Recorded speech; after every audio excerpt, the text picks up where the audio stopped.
Hello friends, welcome back to my YouTube channel. ಇವತ್ತಿನ ವಿಡಿಯೋದಲ್ಲಿ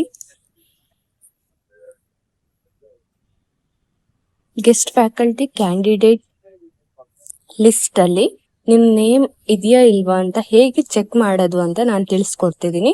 first Google web browser ನ open ಮಾಡ್ಕೊಂಡು ಇಲ್ಲಿ DCE ಕರ್ನಾಟಕ ಅಂತ ಇದೆಯಲ್ಲ ಅದ್ರ ಮೇಲೆ ಕ್ಲಿಕ್ ಮಾಡ್ಬೇಕಾಗತ್ತೆ. ನೆಕ್ಸ್ಟ್ ಈ ರೀತಿ ಇಂಟರ್ಫೇಸ್ ಓಪನ್ ಆಗುತ್ತೆ. ನೆಕ್ಸ್ಟ್ ಇದರಲ್ಲಿ ಫಸ್ಟ್ ಒನ್ ಮೇಲೆ ಕ್ಲಿಕ್ ಮಾಡ್ಬೇಕಾಗತ್ತೆ. ಆಗ ಈ ರೀತಿ ಇಂಟರ್ಫೇಸ್ ಓಪನ್ ಆಗುತ್ತೆ. ನೆಕ್ಸ್ಟ್ ಇಲ್ಲಿ ಆನ್ಲೈನ್ ಅಪ್ಲಿಕೇಶನ್ಸ್ ಅಥವಾ ಆನ್ಲೈನ್ ಸೇವೆಗಳು, ಅದರಲ್ಲಿ ಫಸ್ಟ್ ಒನ್ ಅತಿಥಿ ಉಪನ್ಯಾಸಕರ ಆಯ್ಕೆಗಾಗಿ ಆನ್ಲೈನ್ ಅರ್ಜಿ 2026-27 ಅಂತ ಇದೆಯಲ್ವಾ, ಅದ್ರ ಮೇಲೆ ಕ್ಲಿಕ್ ಮಾಡ್ಬೇಕಾಗತ್ತೆ. ನೆಕ್ಸ್ಟ್ ಈ ರೀತಿ ಇಂಟರ್ಫೇಸ್ ಓಪನ್ ಆಗುತ್ತೆ.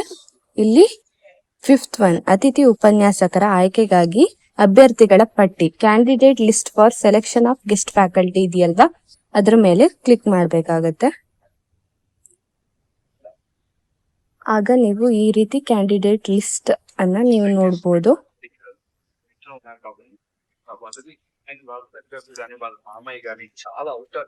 ನೆಕ್ಸ್ಟ್ ಇಲ್ಲಿ ಕೆಲವೊಂದು ಇಂಪಾರ್ಟೆಂಟ್ ನೋಟ್ಸ್ ಅನ್ನ ಕೊಟ್ಟಿದ್ದಾರೆ. ನೀವು ಅಪ್ಲಿಕೇಶನ್ ಹಾಕೋ ಟೈಮಲ್ಲಿ ಏನೇನ್ ಡೀಟೇಲ್ಸ್ ಕೊಟ್ಟಿದ್ದಾರೋ ಅಕಾರ್ಡಿಂಗ್ ಟು ದಟ್ ಇನ್ಫಾರ್ಮೇಶನ್ ಈ ರೀತಿ ವಿವರಗಳನ್ನ ಇಲ್ಲಿ ಪ್ರಕಟಿಸಿದ್ದಾರೆ. ಇಫ್ ಇನ್ ಕೇಸ್ ನೀವು ಅಪ್ಲಿಕೇಶನ್ ಹಾಕೋ ಟೈಮಲ್ಲಿ ಏನಾದ್ರೂ ನಿಮ್ಮ ಮಾರ್ಕ್ಸ್ ಕಾರ್ಡ್ ಅಥವಾ ನೀವು ಕೊಟ್ಟಿರ್ತಕ್ಕಂಥ ಡೀಟೇಲ್ಸ್ಗೆ ನಿಮ್ಮ ಮಾರ್ಕ್ಸ್ ಕಾರ್ಡ್ಗೆ ಏನಾದ್ರು ಮಿಸ್ ಮ್ಯಾಚ್ ಇದ್ರೆ ನೀವು DCE ಪೋರ್ಟಲ್ ಅಲ್ಲಿ 24 ಜುಲೈ 5:30 PM ಒಳಗೆ ನೀವು ಎಡಿಟ್ ಅನ್ನ ಮಾಡಬಹುದಾಗಿದೆ. ಅದಕ್ಕೋಸ್ಕರ ನಿಮಗೆ ಎಡಿಟ್ ಆಪ್ಷನ್ ಅನ್ನ ಕೊಟ್ಟಿದ್ದಾರೆ ಅಂತ ಇಲ್ಲಿ ತಿಳಿಸಿದ್ದಾರೆ. ನೆಕ್ಸ್ಟ್ ನೀವೇನೇ ಎಡಿಟ್ ಮಾಡೋದಾದ್ರೂ ಆ ಡೇಟ್ ಆ ಪರ್ಟಿಕ್ಯುಲರ್ ಅವರ್ಸ್ ಒಳಗೆ ಎಡಿಟ್ ಮಾಡಬೇಕಾಗುತ್ತೆ. ಇನ್ ಕೇಸ್ ಡಿಲೇ ಆದ್ರೆ ಅದನ್ನ ಕನ್ಸಿಡರ್ ಮಾಡೋದಿಲ್ಲ ಅಂತ ತಿಳಿಸಿದ್ದಾರೆ. ನೆಕ್ಸ್ಟ್ ಇಲ್ಲಿ ಟೋಟಲ್ 523 ಪೇಜಸ್ ಇದೆ. ಅದರಲ್ಲಿ ನಾವು ಅಪ್ಲಿಕೇಶನ್ ID ಅನ್ನು ನೋಡಬಹುದು, ಮತ್ತೆ SSLC ರಿಜಿಸ್ಟ್ರೇಷನ್ ನಂಬರ್, ನಿಮ್ಮ ನೇಮ್, ಕ್ಯಾಟಗರಿ,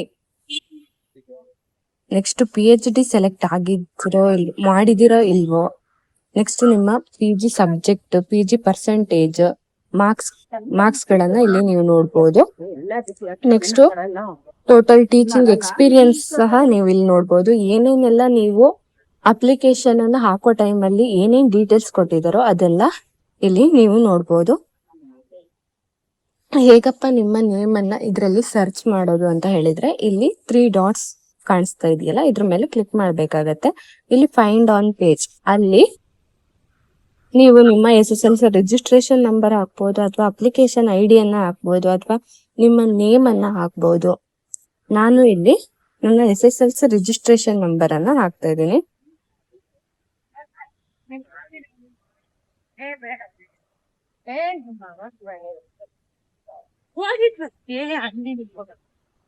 ನೋಡಿ ಇಲ್ಲಿ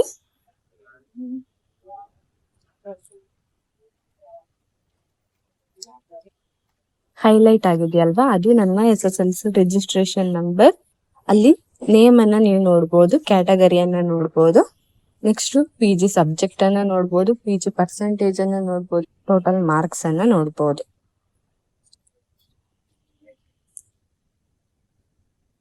ಇದೇ ರೀತಿ ನೀವು ಸಹ ನಿಮ್ಮ name guest faculty candidate list ಅಲ್ಲಿ ಇದೆಯೋ ಇಲ್ವಾ ಅಂತ ಸರ್ಚ್ ಮಾಡ್ಕೊಳ್ಳಿ. ಐ ಹೋಪ್ ನಿಮ್ಗೆ ಈ ವಿಡಿಯೋ ಯೂಸ್ಫುಲ್ ಆಗಿದೆ ಅಂತ ಅನ್ಕೊಳ್ತೀನಿ. ನಿಮ್ಗೆ ಏನಾದ್ರೂ ಈ ವಿಡಿಯೋ ಇಷ್ಟ ಆಗಿದ್ರೆ ಪ್ಲೀಸ್ ಲೈಕ್ ಮಾಡಿ, ಶೇರ್ ಮಾಡಿ ಅಂಡ್ ಸಬ್ಸ್ಕ್ರೈಬ್ ಮಾಡಿ. Thank you.